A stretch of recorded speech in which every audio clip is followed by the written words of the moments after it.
আমরা ফুটবল মিশনে যাচ্ছি রূপনগর বনাম আরএস ক্লাব। ঈদ পরবর্তী সবাই মিলে আনন্দ উপভোগের জন্য একটি ফুটবল প্রীতি ম্যাচের আয়োজন করা হয়েছে। আসি টাঙ্গরহাওয়ারের মধ্যে আমরা যাচ্ছি বাগলি মাঠে।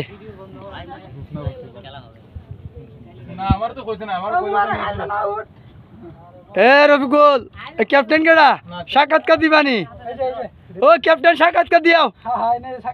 কোন অনুভূতি প্রকাশ করো, কেমন লাগতে যাইতেছ রূপনগর বাগলি সাইডে মুশকলা?